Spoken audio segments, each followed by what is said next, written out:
the Managa Project, a Fakemon region based on anime and manga. Basically, take an anime character, take their inspirations, and twist them into a Pokémon. Rather simple, but rather interesting.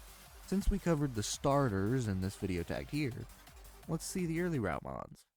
I didn't order this. Or did I? Let's start with the normal type for the region. You might already know about this because of a short I made a while ago, but let's go with some more detail. While a majority of people make the early route normal type a small rodent, well, rodent adjacent. A little small creature that you can kick across a field. I feel like it's just important for it to be a very common creature, like a cat, an extremely common creature. Then, since I need some diversity anime-wise, I figured a romance style might work, which led me to Komi from Komi Can't Communicate. She's occasionally depicted with catfish features, which is a pretty easy connection, but Xiao is also just a shy normal type. While Komi Can't Communicate has some controversy involving its ending, Komi is among the most recognizable of shoujo characters. You've probably seen her in a meme before you ever realized she was an anime character. So since she's one of the most well-known characters, why not mix her with a mind parasite that makes people like owning cats? Toxoplasma gondii is a parasite that reproduces in the insides of a cat. Their eggs then leaving the cat once they, use the restroom. Why they just don't have their eggs in the cat, I don't know. This parasite then alters the brain of mice to make them less afraid of cats. You know, they get back inside the cat. It's theorized that when this parasite enters a human brain, it rewrites someone to like owning cats more than usual. Which, I'm just saying, it might explain some of the crazy cat ladies. As for the cat breed I mixed with Komi, the Egyptian Mao is a cat breed that looks similar to those Egyptian cat statues.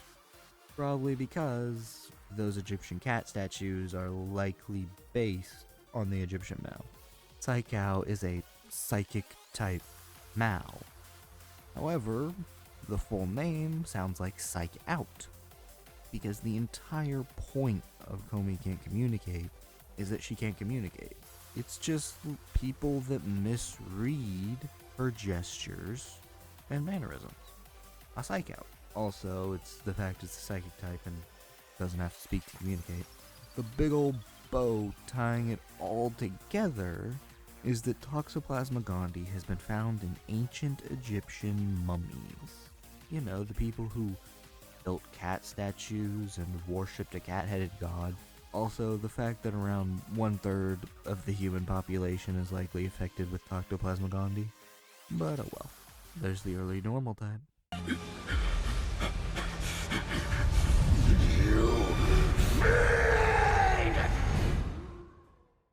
Moving on to the early bird, let's talk about the early route flyers.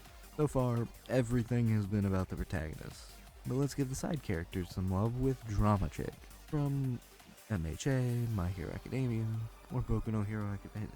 It depends. Umakage Tokoyami is just one of my favorite characters from the series. I absolutely love his quirk. I think he probably should have gotten more screen time. I'm still very, very annoyed he got taken out by a gremlin with mushrooms. Like, seriously, she put them in his trachea. Seriously, how was that not illegal? At the very least, expulsion worthy, or reason enough for them to lose the match. But, you know what, moving on. Fledgeful is a fledgling, a baby bird that has left the nest. Though it also plays on dreadful, like a Greek tragedy. I added a bit of poetry here. Corvids, like crows and ravens, are heavily associated with poetry and darker themes. Darker pieces of poetry are all about caw-caw, crow in the nest, it's death upon us. You know, that kind of stuff. Even to this day, they're associated with death and darkness. I mean, think about how many times you've seen one in a horror movie. Like, even just Jurassic Park. Like, Jurassic World. The literal first thing we see is just a black bird. The reason I added a poetry theme is because of Tokoyami's catchphrase, revelry in the dark. It just screams edgy poet. This flair for the dramatic goes one step further when it evolves into Night Dice, a nighttime warrior of darkness, like Tokuyami is. Though it becomes an over-dramatic performer, it takes its dramatic performance seriously. To represent this, I included the Greater Bird of Paradise, not only because they look like they're splotches of darkness, but because they dance to attract mates. They jump around, shuffle, and dance in a performance integral to their survival. In the same way, an over-dramatic performer would claim that their career relies on this performance. I also wanted to incorporate Dark Shadow in some way, so I made the tail resemble a secondary head. A false head isn't exactly uncommon in nature, so it was a pretty obvious way of incorporating his quirk into the design. But it also kind of makes it like he has a little puppet, which I think works so well with his performer dynamic. 先に行く。せいぜい頑張れ。待って。待って。待て。起きろよ。 Then finally, bugs. Mimicry. It's a thing in nature when something looks like something else. There are plenty of ways it can come into play, such as prey disguising itself as a predator, an infant predator mimicking a steroid stunk, or a bagworm making a casing with the surrounding area. Larvoy is a larval decoy. It mimics a discarded piece of rubber, in the hopes that its predators don't recognize that it isn't just scrap. However, I also decided to make it resemble a human finger as much as possible, because the anime it pulls inspiration from is Jujutsu Kaisen, which kinda has a whole plot revolving around fingers. Well, Jujutsu Kaisen received quite a bit of backlash and complaints. It has some good design potential, which I used to make Stalkoon, a stalking cocoon that pretends to be discarded rubber to ambush its prey.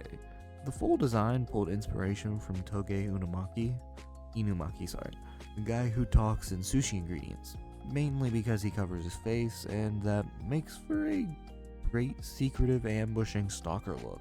It just works. It was also pretty fun to make what's the equivalent of a rubber pile. Also, to really push the whole it's just discarded stuff, I made it kind of have a Lego head. Maybe that was unnecessary, but oh well. Then, to fully understand the line, we move on to Hopdor. The hopping predator, it very obviously pulls inspiration from the Yutja, the predator aliens known for going invisible and hunting down any worthy prey, because there's no way I could pass this chance up. Though it also comes from Maharaga, with the sacred treasure I summon. Disappointment. Anyway, the adapting monster angel thing has an actual bug that it looks like. The Brazilian tree hopper. Which, come on. I think Helen Keller could see the inspiration here.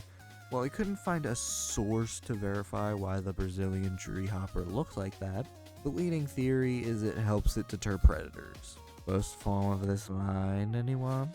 Anyway, I mixed this back bling with a weather vane, and made it so it helps Hopdor detect changes in airflow, allowing the super predator to jump down on prey beneath it and attack it. Going from a scared little bug who is just hiding his rubber to being an apex predator is pretty cool. Though that finishes with our designs for today. But to see these Managa designs before they're made into a video, like probably a lot before they're made into a video, check out my Instagram, link below.